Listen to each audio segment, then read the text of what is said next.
నమస్తే, welcome to see news. నేను పుష్ప. బులెటిన్లో ముందుగా హెడ్లైన్స్. గత ప్రభుత్వం శాంతి భద్రతలను గాలి కుదిలేసింది. జగన్పై మండిపడిన హోంమంత్రి అనిత. పోలవరంపై సిబిఐ విచారణ చేసే దమ్ముందా? సీఎం చంద్రబాబుకు చింతామోహన్ సవాల్. అభివృద్ధి లక్ష్యంగా కూటమి ప్రభుత్వ పాలన. రాష్ట్ర పర్యాటక శాఖ మంత్రి కందుల దుర్గేష్. 8-9 తేదీల్లో ప్రపంచ తెలుగు మహాసభలు వెల్లడించిన జేజీయూ ఛాన్సలర్ చైతన్యరాజు. డీమ్డ్ యూనివర్సిటీగా ఆంధ్రకేసరి విద్యాసంస్థలు తీర్చిదిద్దేందుకు యువజన సమితి తీర్మానం. విశాఖ సెంట్రల్ జైల్లో ఫోన్ కనిపించిందన్న ఆరోపణలు వచ్చిన నేపథ్యంలో రాష్ట్ర హోంశాఖ మంత్రి వంగలపూడి అనిత సెంట్రల్ జైల్లోని అన్ని విభాగాలను క్షుణ్ణంగా పరిశీలించారు. ఈ సందర్భంగా ఆమె మాట్లాడుతూ జైల్లో గంజాయి వాడుతున్నారనే ఆరోపణలు కూడా వచ్చాయన్నారు. జైలును పరిశీలించిన అనంతరం ఆమె బయట మీడియాతో మాట్లాడారు. విశాఖ సెంట్రల్ జైలు లోపల వివాదాస్పద ఘటనలపై విచారణ జరుగుతోందని చెప్పారు. ఇప్పటికే కొంతమందిని విశాఖ కేంద్ర కారాగారం నుంచి ఇతర జైళ్లకు బదిలీ చేసినట్లు తెలిపారు. రాష్ట్రంలో శాంతి భద్రతలకు విఘాతం కలిగితే ఉపేక్షించేది లేదని హెచ్చరించారు. గత ప్రభుత్వ నిర్వాహకం వల్లే జైళ్లలో పరిస్థితులు దారుణంగా ఉన్నాయని మండిపడ్డారు. విశాఖ జైల్లో ఘటనలపై కమిటీ వేసినట్లు తెలిపారు. 10 రోజుల్లో నివేదిక రాగానే బాధ్యులపై కఠిన చర్యలు తప్పవన్నారు. ఇటీవలే జైల్లో సెల్ ఫోన్లు బయటపడ్డాయన్నారు. అవి బయటపడిన చోట కూడా పరిశీలించామని, విచారణ అనంతరం బాధ్యులపై కఠిన చర్యలు తీసుకుంటామన్నారు. విధులు సమర్థవంతంగా నిర్వహించకపోతే సిబ్బందిపై కూడా చర్యలు ఉంటాయన్నారు. యూనిఫామ్ సర్వీస్లో ఉన్నవారు ధర్నా, బంద్లో పాల్గొనకూడదన్నారు. విశాఖ సెంట్రల్ జైలు నుంచి కొంతమంది ఖైదీలను రాజమహేంద్రవరం జైలుకు తరలిస్తున్నాం. గత 5 సంవత్సరాలు ప్రజాప్రతినిధులు సెంట్రల్ జైలును సందర్శించిన దాఖలాలు లేవని అనిత తెలిపారు.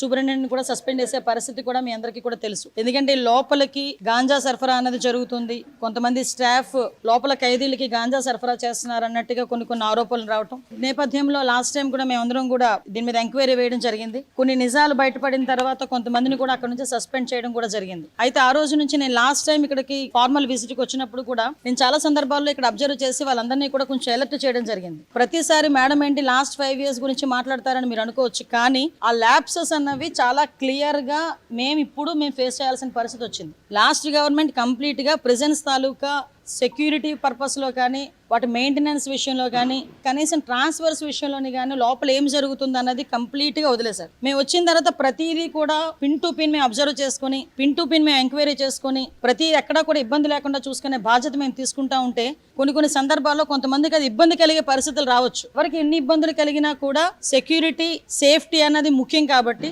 ద సేమ్ టైం లోపల ఎలాంటి ప్రిజనర్స్ మనం అనేసరికి లోపల ముద్దాయిలందరూ కూడా రకరకాల కేసుల్లో బయటకు వచ్చిన వాళ్ళు ఉంటారు. హత్య కేసుల్లో ఉంటారు, గొడవల్లో ఉంటారు, గాంజా కేసుల్లో ఉంటారు, రేప్ కేసెస్ ఉంటాయి, కొంతమంది లైఫ్ పడిన వాళ్ళు ఉంటారు. అంటే ఓవరాల్ గా ప్రిజన్ అనేది చాలా కేర్ గా చూసుకోవాల్సిన పరిస్థితి ఉన్నది. అటువంటి సిచ్యువేషన్స్ లో మేము నిజంగా చాలా షాకింగ్ న్యూసెస్ ఏంటంటే సెల్ ఫోన్లు బయటపడినాయి. అంటే సెల్ ఫోన్లు కూడా వాళ్ళు యూజ్ చేసే పరిస్థితులు వచ్చినప్పుడు మేము కంపల్సరీగా ఎంక్వైరీ చేసుకోవాలి. ఎంక్వైరీలు ఎవరైనా తప్పు చేశారన్న సంగతి తెలిస్తే కనుక వాళ్ళని పనిష్మెంట్ ఇచ్చుకునే పరిస్థితి రావాలి. ఇక్కడ కూడా ఒక ఇంచును కూడా వదలకుండా చాలా క్లియర్ కట్ గా వారి సర్వేలెన్సెస్ లో పెట్టుకొని అటువంటి సిచ్యువేషన్స్ ఏమి రాకుండా ఈ రోజు అంతా పగడ్బందీగా చేస్తున్నాం. పగడ్బందీగా చేస్తున్న సందర్భంలో కొంతమందికి ఇది ఇబ్బంది రావచ్చు, కొంతమందిని ట్రాన్స్ఫర్ చేయాల్సిన పరిస్థితి రావచ్చు, కొంతమందిని సస్పెండ్ చేయాల్సిన పరిస్థితి కూడా రావచ్చు. దీన్ని పెద్ద భూతద్దంలో చూసి మళ్ళీ మా మీదకి తిరిగి అదేదో అంటారు కదా బురద జల్లే పరిస్థితి మాత్రం రాకూడదని ముందుగా మీ అందరికీ కూడా ఇన్ఫర్మేషన్ ఇస్తున్నాం. మేము చాలా క్లియర్గా దీని మీద ఎంక్వైరీ చేస్తున్నామండి.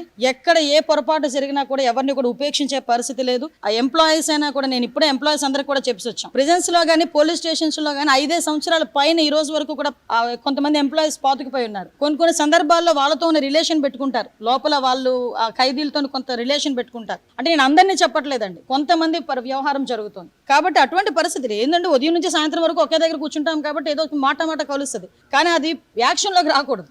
బయటకు వచ్చిన తర్వాత ఎక్కడైతే సెల్ ఫోన్ దొరికిందో అది కూడా చూసి వచ్చాను. ఎక్కడైతే వీళ్ళు మొన్న రీసెంట్ గా ఎవరైతే ఆరోపణలు బయటకు వచ్చి చేశారో, ఏ బ్యారక్ లో అయితే మమ్మల్ని చెక్ చేశారు, బట్టలు తీసి చెక్ చేశారని చెప్పారు, ఆ బ్యారక్ ను కూడా చూసి వచ్చాను. ఒకటి మాత్రం చెప్తున్నానండి, నేను డిపార్ట్మెంట్ లో అందరికీ మేము హోమ్ మినిస్టర్, అందరికీ గౌరవ సీఎం గారు ముఖ్యమంత్రి. ఇందులో మాకు ఎటువంటి పక్షపాత వైఖరులు మా దగ్గర ఉండవు. అందరూ మా కుటుంబ సభ్యులే, కానీ తప్పు చేస్తే ఎవరినైనా పనిష్ చేస్తాం. ఎస్సీ వర్గీకరణపై సుప్రీంకోర్టు ఇచ్చిన తీర్పు అర్ధరహితమని, ఇప్పటికే ఎస్సీలు చాలా బాధల్లో కన్నీళ్లతో ఉన్నారని, ఈ వర్గీకరణ వల్ల ఇంకా నష్టం జరిగే అవకాశాలే ఎక్కువగా ఉన్నాయని మాజీ కేంద్ర మంత్రి, తిరుపతి మాజీ ఎంపీ, సీనియర్ నాయకుడు చింతామోహన్ ఆక్రోశించారు. ది రాజమండ్రి ప్రెస్ క్లబ్లో ఆదివారం జరిగిన మీడియా సమావేశంలో ఆయన మాట్లాడుతూ, ఈ తీర్పును కేరళ, తమిళనాడు, ఉత్తరప్రదేశ్ వంటి రాష్ట్రాలు చెత్తబుట్టలో పడేస్తే ఏపీలో మాత్రం చంద్రబాబు ఏకసభ్య కమిషన్ను నియమించడం దారుణమని వ్యాఖ్యానించారు. దళితులు రోడ్డెక్కి ఉద్యమాలు చేస్తే రాష్ట్రంలో పరిస్థితులు ఏ విధంగా ఉంటాయో అర్థం చేసుకోవాలని హితవు పలికారు. ఎస్సీలను రాజకీయ ప్రయోజనాల కోసం వాడుకుంటూ విభజించి పాలించాలని చంద్రబాబు ప్రయత్నించడంపై ఆయన ఆగ్రహం వ్యక్తం చేశారు. చంద్రబాబును 55 రోజులు రాజమండ్రి జైల్లో పడేస్తే దిక్కులేదని తాను వచ్చి పరామర్శించినట్లు పేర్కొన్నారు. ఆయన ముఖ్యమంత్రి అయ్యాక ఇటువంటి నిర్ణయం తీసుకోవటం సరికాదన్నారు. కాళేశ్వరం ప్రాజెక్టుకి 1,25,000 కోట్లు పెడితే 30,000 కోట్లు మాత్రమే ఖర్చు పెట్టి మిగిలింది భోంచేశారని ఆరోపించారు. పోలవరం ప్రాజెక్టుకు ఇప్పటి వరకు 25,000 కోట్లు ఖర్చు పెట్టారని, మరొక 30,000 కోట్లు అవసరమవుతాయని అంచనాలు ఉన్నాయన్నారు. ఇప్పటి వరకు పోలవరం ప్రాజెక్టుకు ఏ సీఎం ఎంత ఖర్చు పెట్టారో సిబిఐ విచారణ చేసే దమ్ము చంద్రబాబుకి ఉందా అని నిలదీశారు. బీజేపీ ఈవీఎంలను అడ్డుపెట్టుకుని ప్రజాస్వామ్యాన్ని కూనీ చేస్తోందని ఆరోపించారు. ఒకప్పుడు ఎస్సీలు అంటరాని వాళ్ళుగా ఉండేవాళ్ళు దేశంలో. 5,000 సంవత్సరాలు కష్టాలు, నష్టాలు, కన్నీళ్ళు అన్నీ చూశారు. వీధుల్లోకి రానిచ్చేవాళ్ళు లేదు, గుళ్ళల్లోకి రానిచ్చేవాళ్ళు కాదు, పాఠశాలల్లోకి రానిచ్చేవాళ్ళు కాదు. అన్ని విధాలుగా కష్టాలు పడ్డారు. మరి అది మహాత్మా గాంధీ కృషి అయితేనేమి, కాంగ్రెస్ పార్టీ కృషి అయితేనేమి, మొత్తానికి అంటరాని వాళ్ళు ఎస్సీలు అయ్యారు. ఎస్సీలకు రిజర్వేషన్లు కాంగ్రెస్ పార్టీ ఇచ్చింది. ఆ సుప్రీంకోర్టులో అసలు 35 మంది జడ్జీల్లో ఒక్కడు కూడా ఒక్కసారి ఎస్సీ కాలనీ చూసినాడు కాదు. వాళ్ళు ఇచ్చిన జడ్జిమెంట్కు అర్ధరహితం, వేస్ట్ అది. మరి మన రాష్ట్రంలో ఉత్తరప్రదేశ్లో ఈ కమిటీని గురించి, ఈ జడ్జిమెంట్ గురించి అనుకునే వాళ్ళే లేరు. మన రాష్ట్ర ముఖ్యమంత్రి మరి ఏమి చేయాలనుకుంటున్నాడో నాకైతే తెలియదు. ఆయన విభజించి పరిపాలించాలనుకుంటున్నాడు. ఒక్క మాట చెప్తున్నా చంద్రబాబు నాయుడికి, రాష్ట్ర ప్రభుత్వానికి, ఎస్సీలు చాలా బాధతో ఉన్నారు ఈరోజు, కన్నీళ్లతో ఉన్నారు ఈరోజు. అందరూ రోడ్లపైకి వచ్చి నిలబడతారు. జాతీయ రహదారులే కాదు, గ్రామాల్లోనే కాదు, ప్రతి ఒక్కరు రోడ్డుపైకి వస్తే నీ పరిస్థితి ఏంటి? ఏంది నీ పరిస్థితి? జాగ్రత్తగా ఆలోచించుకో. దళితుల విషయంలో ఆ రోజు కారంచేడులో తెలుగుదేశం నాయకులు చేసినటువంటిది మేము ఇంకా మరిచిపోలేదు. ఎవరెవరు తిన్నారు, ఎంత తిన్నారు, ప్రాజెక్టు పైన ఎంత ఖర్చు పెట్టారు అనంటే 1,25,000 కోట్లలో పాలిటీషియన్లు 30,000 కోట్లు తీసుకున్నారంట. 30,000 కోట్లు ఎక్కడ పెట్టారంట అది నాకు తెలియదు. నన్ను ఇంజనీర్గా ఏం చేశారు అని మీరు అడిగితే నేను చెప్తున్నా, 30,000 కోట్ల రూపాయలు పాలిటీషియన్లు తీసుకున్నారంట. మరి ఇంకొక ఇరిగేషన్ ప్రాజెక్టు, పోలవరం ప్రాజెక్టు ప్రతిరోజు అంచనాలు మార్చుకుంటా పోతున్నారు. ఇప్పటిదాకా ఖర్చు పెట్టింది ఎంత అని ఇంజనీర్లు అడిగాను నిన్న. 50,000 కోట్లు ఇప్పటిదాకా ఖర్చు పెట్టారంట దీనిపైన. 25,000 కోట్ల రూపాయలకు మరి ఎడమ కాలువ, కుడి కాలువ వీటికంతా బిల్లులు ఇచ్చేశారంట. ఇంకా 25,000 కోట్ల రూపాయలకు బిల్లులు ఇవ్వాల్సిన అవసరం ఉంది. ప్రాజెక్టు పూర్తయ్యేదానికి ఇంకెంత కావాలి అని అడిగాను పెద్ద మహానుభావుల్ని. వాళ్ళు చెప్పుకొచ్చారు ఇంకొక 30,000 కోట్ల రూపాయలు కావాలంట. మరి ట్యాంపరింగ్ చేయడం చాలా సులువైనటువంటి విషయం. ఎథిక్స్ ఉండాలి. ఎథిక్స్ ఉంటే చెయ్యరు. వాళ్ళకి ఎథిక్స్ లేవు, అధికారమే కావాలి. తప్పనిసరిగా ఈవీఎంలు ట్యాంపరింగ్ జరుగుతున్నాయి. అంత పెద్ద అమెరికాలో, సాంకేతికంగా అభివృద్ధి చెందినటువంటి అమెరికాలోనే బ్యాలెట్ పేపర్ల పైన పోతా ఉన్నారు. ఈవీఎంలు ఒక్కటే మన దేశంలో ప్రజాస్వామ్యాన్ని నిలబడగలవని తెలియజేస్తూ ఒక్క విషయం చివరిలో చెప్పదలుచుకున్నాను, బ్యాంకుల గురించి. మీరు ఎప్పుడైనా బ్యాంక్కి వెళ్ళి ఒక 10,000 అడిగితే ఇస్తారా? ఎవరు? పాని మా బిడ్డ చదువుకుంటున్నాడు, స్టడీ లోన్ ఇమ్మంటే ఎవరు? లక్షల కోట్ల రూపాయలు ఇస్తున్నారు. ఈ లక్షల కోట్ల రూపాయల్లో ఎస్సీలు ఎస్టీలు దేశంలో 25% ఉన్నారు. ఈ ఎస్సీలు ఎస్టీలకు 25% ఉన్న వాళ్ళకి 1% కూడా బ్యాంకులు అప్పు ఇవ్వటం లేదు. కడియం మండలం కడియపులంక గ్రామం జాతీయ రహదారి కాల్వగట్టు నుంచి ఏటిగట్టు వరకు 1,85,00,000తో నూతనంగా నిర్మించబోయే కిలోమీటర్ నిడివి గల నూతన రహదారి పనులకు మంత్రి కందుల దుర్గేష్ రూరల్ ఎమ్మెల్యే గోరంట్ల బుచ్చయ్య చౌదరితో కలిసి శంకుస్థాపన చేశారు. కందుల దుర్గేష్ రాష్ట్ర ప్రభుత్వ అభివృద్ధి ధ్యేయంగా సమర్థవంతంగా పనిచేస్తోందన్నారు. సమర్థవంతమైన నాయకుడు రాష్ట్ర ముఖ్యమంత్రి చంద్రబాబు నాయుడు, పేద ప్రజల సంక్షేమాన్ని కాంక్షిస్తూ పనిచేస్తున్న నాయకుడు పవన్ కళ్యాణ్, ప్రధానమంత్రి నరేంద్ర మోడీ ఆశీస్సులతో రాష్ట్రాన్ని అభివృద్ధి పదంలో నడిపించడం జరుగుతోందని మంత్రి పేర్కొన్నారు. ఈ ప్రభుత్వం మాటల ప్రభుత్వం కాదు, చేతల ప్రభుత్వం అనేందుకు ఇది ఒక చక్కని ఉదాహరణ అన్నారు. గ్రామీణ ప్రాంతాల అభివృద్ధి ధ్యేయంగా డిప్యూటీ సీఎం పవన్ కళ్యాణ్ రాష్ట్రంలోని అన్ని ప్రాంతాలకు నిధులు సమకూర్చడం జరిగిందన్నారు. గోరంట్ల మాట్లాడుతూ ముఖ్యమంత్రి నారా చంద్రబాబు నాయుడు తీసుకున్న నిర్ణయాలకు అనుగుణంగా నేడు గ్రామీణ ప్రాంతాల అభివృద్ధి ధ్యేయంగా ఉప ముఖ్యమంత్రి పవన్ కళ్యాణ్ నేతృత్వంలో ముందుకు వెళుతోందన్నారు. ఏటిగట్టు నుంచి నేషనల్ హైవే వరకు 1,85,00,000తో నూతన సీసీ రహదారికి శంకుస్థాపన చేస్తున్నామన్నారు. MPDO K Ramesh, Panchayati Raj EE A Ravi, sarpanch Patamsetti Ramji, MPP Velugubanti Prasad, vice MPP Velugubanti Raghuram, స్థానిక నాయకులు మార్గాని సత్యనారాయణ, గట్టి నర్సయ్య, గట్టి సుబ్బారావు, పుల్లా రామారావు, అధికారులు తదితరులు పాల్గొన్నారు. ఇవాళ ఈ ప్రభుత్వం అభివృద్ధి ధ్యేయంగా నడుస్తున్నటువంటి ప్రభుత్వం.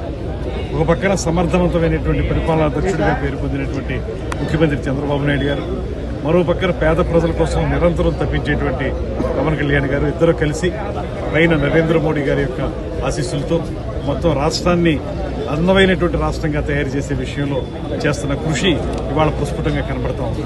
అందుకే ఎక్కడ చూసినప్పటికీ కూడా ఇప్పుడే బుచ్చయ్య చౌదరి గారు చెప్పారు, ఒక 1,50,00,000 వ్యయంతో ఏ శిలాఫలకాలు వాటి జోలికి పోకుండా రోడ్లకి కొబ్బరికాయలు కుట్టామనేటువంటి మాట చెప్పారు. ఈ ప్రభుత్వం మాటల ప్రభుత్వం కాదు, చేతల ప్రభుత్వం అని చెప్పడానికి ఇది ఒక ఉదాహరణ. అలాగే రాష్ట్రంలో ఎన్ఆర్ఈజీఎస్ నిధుల నుంచి అన్ని ప్రాంతాల్లోనూ కూడా పవన్ కళ్యాణ్ గారు పెద్ద ఎత్తున నిధుల్ని అందరికీ సమకూర్చడం జరిగింది. దాని ద్వారా రాష్ట్రంలో రోడ్లన్నీ కూడా అద్భుతంగా తయారవుతున్నాయి. మరో పక్కన పాట్ హోల్ ఫిల్లింగ్ అనేటువంటి కార్యక్రమం ద్వారా ముఖ్యమంత్రి గారు ఆర్ఎన్బి రోడ్లు ఏవైతే ఉన్నాయో ఆర్ఎన్బి రోడ్లు అన్నింటినీ కూడా ఇప్పటివరకు 5 సంవత్సరాల కాలంలో ఆ ప్రభుత్వం అందులో మనుషులు పడి చనిపోయినా, కార్లు ఇరిగిపోయినా, ఏం జరిగినా కూడా పట్టించుకున్నట్టు ఆ ప్రభుత్వాన్ని మనం చూసాం. ఇవాళ ఈ ప్రభుత్వం మాత్రం పాట్ హోల్ ఫిల్లింగ్ చేస్తూ ముందు రిపేర్లు చేస్తా ఉన్నాం. త్వరలో నిధులు వచ్చిన తర్వాత కొత్త రోడ్లు వేసేదానికి కూడా ముఖ్యమంత్రి గారు సిద్ధంగా ఉన్నారు. ఇవాళ నాకు చాలా సంతోషంగా ఉంది. గ్రామీణ అభివృద్ధి కార్యక్రమాలు సర్వేగంగా ముందుకు సాగుతున్నాయి. పవన్ కళ్యాణ్ గారి నాయకత్వంలో కొత్త పంతులు దొరుకుతూ ఉన్నాయి. గ్రామాల అభివృద్ధి ధ్యేయంగా చంద్రబాబు గారి నాయకత్వంలో తీసుకున్న నిర్ణయాలకు అనుగుణంగా పవన్ కళ్యాణ్ గారు వేగం పెంచి ఈ రోజు పనులు చేస్తూ ఉన్నారు. దానిలో భాగంగా ఈ రోజున ఏటిగట్టు నుంచి మనకి హైవే దాకా కూడా 1,85,00,000 రూపాయలతో ఎంఎన్ఆర్జీఎస్ పనికి మన మంత్రులుగా మన సోదరులు దుర్గేష్ గారి నాయకత్వంలో 1,85,00,000 రూపాయలు శాంక్షన్ అయినాయి. దాని సారథ్యంలో ఇవాళ శంకుస్థాపన చేయడం జరుగుతుంది. ఇప్పుడే బొమ్మూరులో 1,50,00,000 రూపాయలతో ఇవాళ శంకుస్థాపన చేశాం. కేవలం 10 కొబ్బరికాయలతో 1,50,00,000 రూపాయలు వర్క్ చేశాం. శిలాఫలకాల కంటే ముఖ్యమైన ఇవాళ గ్రామస్తులు సరదాగా ఇక్కడ పెట్టుకున్నారు. కానీ పనులే ముఖ్యం, క్వాలిటీ ముఖ్యం, 10 మందికి ఉపయోగపడడం ముఖ్యం. దీనివల్ల ఇక్కడ సొసైటీలు ఉన్నాయి, నర్సరీలు ఉన్నాయి, నర్సరీలకు అన్ని ఉపయోగం. ఇవాళ ఇసుక ర్యాంపులు కూడా ఈ ప్రాంతంలో ఉన్నాయి. ఈ దారి అంతా వేగంగా పూర్తి చేయాల్సిన అవసరం ఉంది. ఇవాళ కడియాన్ని టూరిస్ట్ కేంద్రంగా అభివృద్ధి చేయడంలో ఎంతో శ్రద్ధ పెట్టి తమ్ముడు దుర్గేష్ గారు కృషి చేస్తా ఉన్నారు.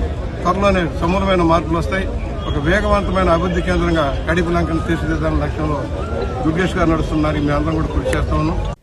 చైతన్య విద్యా సంస్థల ఆధ్వర్యంలో రాజనగరం గోదావరి గ్లోబల్ యూనివర్సిటీలో ఈ నెల 8, 9 తేదీల్లో ప్రపంచ తెలుగు మహాసభలు వైభవపేతంగా 2 రోజుల పాటు నిర్వహించడానికి ఘనంగా ఏర్పాట్లు చేస్తున్నట్లు university chancellor KVV Satyanarayana Raju Chaitanya Raju వెల్లడించారు. జేజేయూ ఇంజనీరింగ్ కళాశాలలో ఆదివారం జరిగిన మీడియా సమావేశంలో ఈ మహాసభలకు సంబంధించిన పోస్టర్ ఆవిష్కరణ కార్యక్రమం జరిగింది. చైతన్యరాజు మాట్లాడుతూ గత ఏడాది కంటే వైభవంగా ప్రపంచ తెలుగు మహాసభలు నిర్వహించడానికి నిర్ణయించామన్నారు. ఆదికవి నన్నయ్య, కందుకూరి వీరేశలింగం, రాజరాజ నరేంద్రుడు వంటి మహాకవుల పేర్లతో 3 ప్రధాన వేదికలు ఏర్పాటు చేస్తున్నామని, ఉభయ తెలుగు రాష్ట్రాల నుంచి 580 మంది కవులు హాజరవుతున్నారని అన్నారు. తెలుగు భాషకు ఆదరణ తగ్గుతున్న ఈ సమయంలో భాషపై మరింత ఆసక్తి పెంచడానికి పలు కార్యక్రమాలు జరుగుతాయన్నారు. మాజీ ఉప ముఖ్యమంత్రి వెంకయ్యనాయుడు 8వ తేదీన జ్యోతి వెలిగించి సభలను ప్రారంభిస్తారని సుప్రీంకోర్టు మాజీ chief justice NV Ramana, AP deputy speaker Raghu Rama Krishna Raju, రాష్ట్ర మంత్రులు Anam Ramanarayana Reddy, Kandula Durgesh, Vasamsetti Subhash, TTD chairman BVR Naidu హాజరవుతారని అన్నారు. 7వ తేదీ సాయంత్రం 6 గంటలకు అధునాతన ఏఐ సాంకేతిక పరిజ్ఞానంతో రూపొందించిన అయోధ్య బాలరాముడి నమూనా ఆలయాన్ని ప్రారంభిస్తామన్నారు. 2వ రోజు తెలంగాణ డిప్యూటీ సీఎం బట్టి విక్రమార్క, మంత్రులు పొన్నం ప్రభాకర్, దుద్దిళ్ల శ్రీధర్ బాబు, స్పీకర్ అయ్యన్నపాత్రుడు, కేంద్ర మంత్రులు కె రామ్మోహన్ నాయుడు, శ్రీనివాస్ వర్మ తదితరులు హాజరవుతున్నారని అన్నారు. JJU vice chancellor U Chandrasekhar, Perabathula Ramakrishna తదితరులు మాట్లాడారు. ఈ ప్రపంచ తెలుగు మహాసభల్ని జనవరి 8-9 తారీఖుల్లో నిర్ణయించడానికి గురువారం నిర్ణయం తీసుకున్నాం. ఇప్పుడు పోస్టర్ ఫార్మల్గా ఆవిష్కరణ ఆఖరణ కూడా చేసుకోవచ్చండి. ఇది రెండవది, దాదాపు ఇప్పటి వరకు కూడా 3 వేదికలు మనకి, ఒకటి ఆదికవి నన్నయ్య గారి వేదిక, అలాగే కందుకూరి వీరేశలింగం పంతులు గారి వేదిక, మూడవది శ్రీ రాజరాజ నరేంద్ర వేదిక. 3 వేదికలు దాదాపు ఇక్కడ మన యొక్క కార్యక్రమాల్ని మనం నిర్వహించుకుంటున్నాం. దీనికి చాలా మంచి స్పందన వచ్చి వందలాది మంది, దాదాపు 560 మంది ఈ యొక్క కవులు ఇందులో పాల్గొనడానికి, వారందరికీ కూడా ఇక్కడ వసతి సౌకర్యాలు 2 రోజులు ఉండటానికి 7వ తారీఖు సాయంత్రం నుంచి 9వ తారీఖు రాత్రి కానీ 10 ఉదయం వరకు కానీ చేయడానికి ఏర్పాట్లు చేయడం జరిగిందని చెప్పి తెలియజేస్తూ ఉన్నాం. ఈ పాఠశాల హై స్కూల్ విద్యార్థులకి అందరికీ కూడా పద్య పోటీలు రాష్ట్ర వ్యాప్తంగా నిర్వహించి వారందరికీ కూడా బహుమతులు ఇవ్వటం జరుగుతూ ఉంది. వచ్చినటువంటి అందరికీ కూడా పార్టిసిపెంట్ అతిథులకు కూడా 8,000 మందికి కూడా ప్రశంసా పత్రాలు, అలాగే వారు ఇక్కడ వచ్చినందుకు ఇస్తే రేపొద్దుట వారికి కూడా రేపొద్దుట మంచి గుర్తింపు ఉంటుందని చెప్పేసి కూడా అవన్నీ కూడా ఏర్పాటు చేయడం జరిగింది.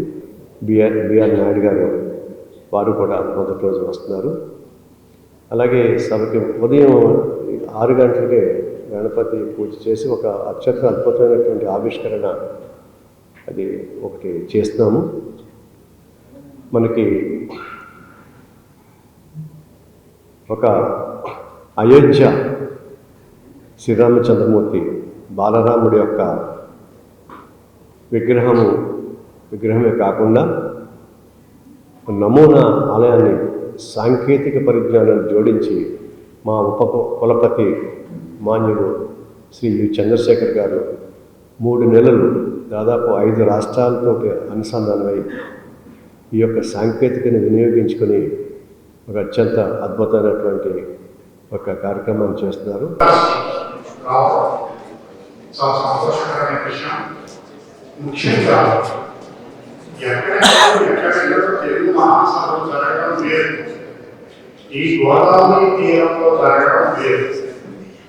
ఎందుకంటే శ్రీవాణి విద్యా అనే సుప్రసిద్ధమైన శ్లోకంలో ఆంధ్ర మహాభారతానికి నన్నయ్య భట్ శ్రీకారం చుట్టింది ఈ పావనమైన గోదావరి తీరం. ఒక నోట్స్ రాసుకున్నాను. భాష, సాహిత్యం, సంస్కృతి. ఇంగ్లీష్లో చెప్పాలంటే లాంగ్వేజ్, లిటరేచర్ అండ్ కల్చర్. ఇప్పుడు కొన్ని నిమిషాల కిందట ఒక పాత్రికేయ మిత్రుడు ఒక యూనివర్సిటీ గురించి, ఒక మిషన్ గురించి అడిగారు. వీటన్నిటికీ ఆన్సర్స్ ఏంటంటే, మారుతున్న కాలంతో పాటు మన పద్ధతులు కూడా భాషకు, సాహిత్యానికి, సంస్కృతికి వాటిని మన సొసైటీలో ఏ విధంగా ఇంటిగ్రేట్ చేస్తూ, మన స్టూడెంట్స్తో ఏ విధంగా ఇంటిగ్రేట్ చేస్తూ ముందుకు వెళ్ళాలి అనేది కేవలం సాహిత్యం గురించి మాత్రమే తెలుసుకుంటే కుదరదు. విశ్వనాథ శాస్త్రి గారి 1000 పడగల నుంచి సీతారామ శాస్త్రి రాసిన తెలుగు సినిమా పాటల దాకా మీరు కొన్ని చూశారంటే, ఆ పాటల్లో సాహిత్యము, భాషతో పాటు ఎంతో విజ్ఞానం, ఎంతో గొప్ప ఆలోచనలు ఉంటాయి.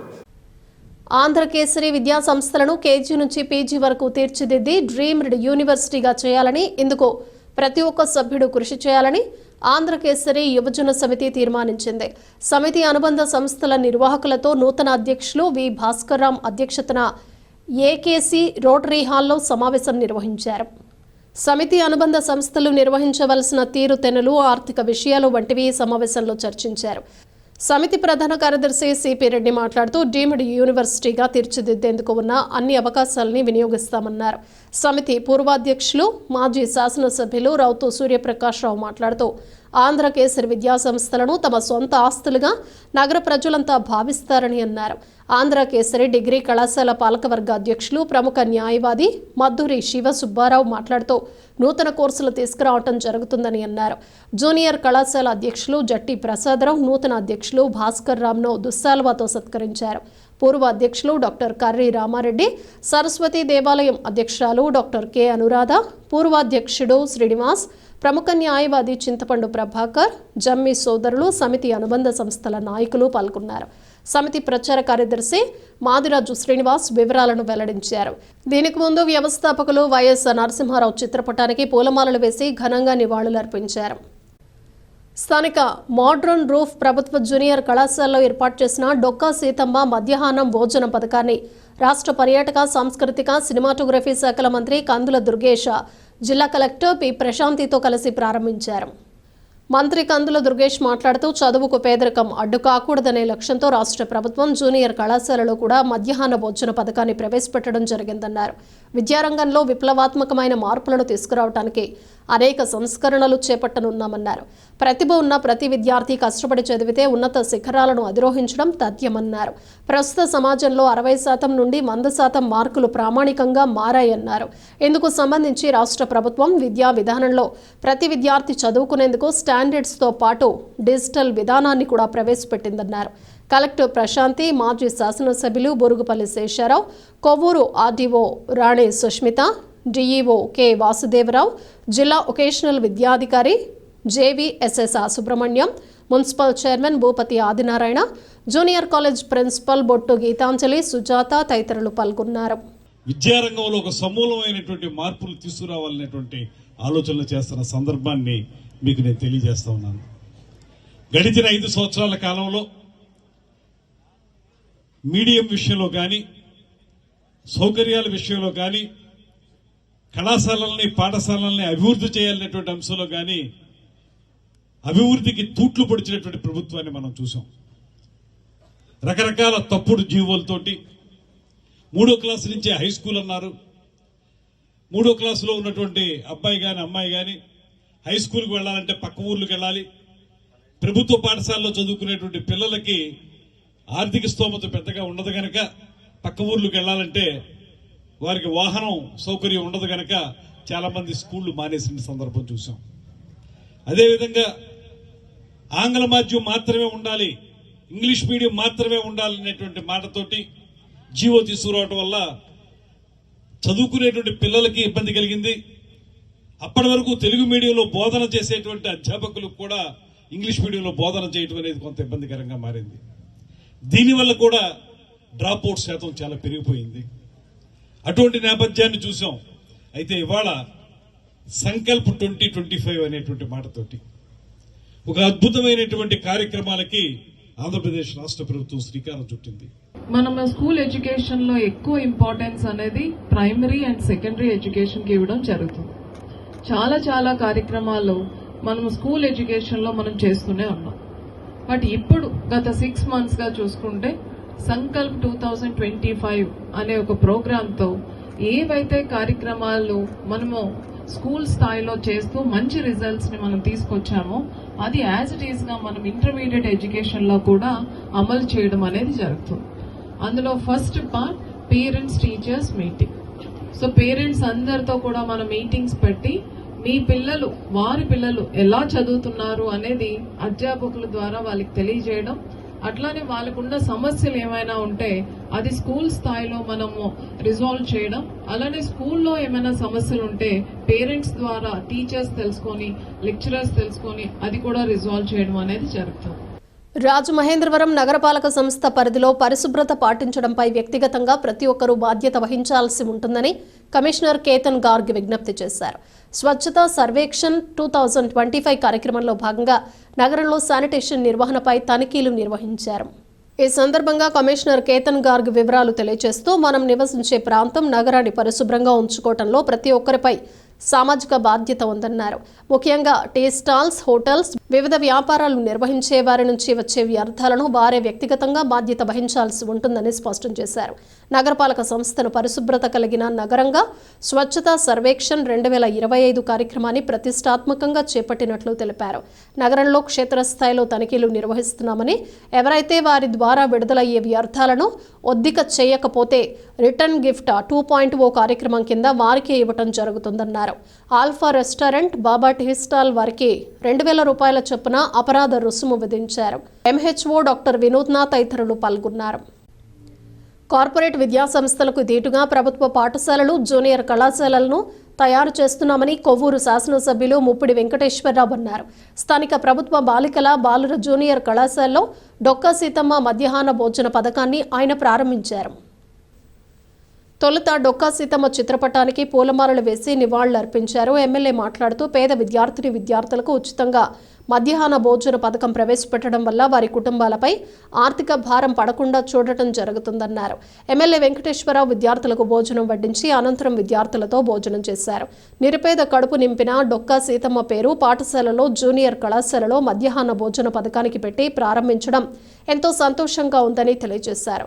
Junior college principal Garapati Satish Kumar, లెక్చరర్లు ఎస్ సత్యనారాయణ, కంటమని రామకృష్ణ, మాజీ మున్సిపల్ చైర్మన్ సూరపనేని చిన్ని, సూర్యదేవర రంజిత్, కూటమి నాయకులు తదితరులు పాల్గొన్నారు. ఆదిత్య డిగ్రీ కళాశాలల ఎన్ఎస్ఎస్ యూత్ రెడ్ క్రాస్ వాలంటీర్లు 48 మంది గోదావరి జలాలను శుభ్రం చేసి ప్లాస్టిక్, చెత్త తదితర వ్యర్థాలను తొలగించారు. జ్ఞాన సరస్వతి ఆలయంలో ఆలయ స్తంభాలను గుడ్డతో తుడిచే వాలంటీర్లు తమ సేవలను సమర్థవంతంగా నిర్వహించారు. ఈ కార్యక్రమానికి మాజీ కమిషనర్, విశ్రాంత ఆర్టీఓ ఎం జితేంద్ర, ఆదిత్య విద్యా సంస్థల డైరెక్టర్ ఎస్పీ గంగిరెడ్డి, ఎఫ్ఎస్ఎస్ సభ్యులు పివిఎస్ కృష్ణారావు, జ్ఞాన సరస్వతి పీఠం వ్యవస్థాపకులు తోట సుబ్బారావు హాజరయ్యారు. ఈ కార్యక్రమానికి డాక్టర్ జివిఎస్ నాగేశ్వరరావు రూపకల్పన చేయగా, doctor BHV Ramadevi, Polkonda Sai, Sirisha, NSS వాలంటీర్లు మౌనీషా, ఆలీ, వినయ్, ఎన్ఎస్ఎస్ లీడర్ సుమ తదితర వాలంటీర్లు పాల్గొన్నారు. ప్రతి ఆదివారం ఆధ్యాత్మిక, పర్యావరణ సంబంధిత సేవలు చేస్తున్నందుకు ఆదిత్య అధినేత doctor Nallamalli Seshareddy, director M Sugunareddy, principal CH Phanikumar, SKN Rehman తదితరులు అభినందించారు. సరస్వతి ఘాట్ దగ్గర ఆదిత్య ఎన్ఎస్ఎస్ విద్యార్థులు అందరూ కూడా కలిసి ఇక్కడ కొద్దిమంది ఈ ఘాటును శుభ్రపరిచే కార్యక్రమంలో పాల్గొన్నారు. రానున్న రోజుల్లో మనిషికి, మానవాళికి తిండితో పాటు చెత్త కూడా పెద్ద సమస్య అవుతుంది. ఒకప్పుడు తిండి లేదనుకునే వాళ్ళం, ఇప్పుడు చెత్త అనేది సమస్య. దాన్ని ఎవరు కూడా అర్థం చేసుకుంటలేదు. భవిష్యత్తులో బహుశా చెత్త కోసం ఒక మంత్రిత్వ శాఖ కూడా ఏర్పడుతుంది. మంత్రి ఇప్పుడు విద్యాశాఖ మంత్రి ఎలా ఉన్నాడో చెత్త శాఖ మంత్రి అని కూడా వచ్చే పరిస్థితి ఉంది. అందుకు మానవాళి ప్రకృతిని సరిగా ఉంచుకోవాలనుకుంటే ఈ ప్రకృతిని మనం కలుషితం చేయకుండా కాపాడుకోకపోతే కనుక రానున్న తరాలు చాలా ఇబ్బంది పడతాయి. ఆ విషయంలో మరి ముఖ్యంగా ఆదిత్య విద్యార్థులు అందరూ కూడా ఈ ఎన్ఎస్ఎస్ ద్వారా తెలుసుకుంటూ వాళ్ళ జీవితంలో ఇంకెల్లకాలం ఈ పరిశుభ్రత గురించి లేదా పర్యావరణం గురించి వాళ్ళు నేర్చుకుంటారు. ఆదిత్య ఎన్ఎస్ఎస్ స్టార్ట్ అయిన కాడి నుంచి కూడా ఇదేదో కంటి తుడుపుగా కాకుండా రెగ్యులర్గా ప్రతి ఆదివారం ఏదో ఒక సేవా కార్యక్రమం చేయాలి అనేటువంటి పెట్టుకుని ఇప్పుడు మనకు మాజీ మున్సిపల్ కమిషనర్ గారు, అలాగే అన్నవరం దేవస్థానం చైర్మన్ గారు చేసినటువంటి జితేంద్ర గారు చెప్పినట్టుగా పర్యావరణ పరిరక్షణ అనేది ముఖ్య కర్తవ్యం అని మేము ఎప్పుడో గుర్తించాం.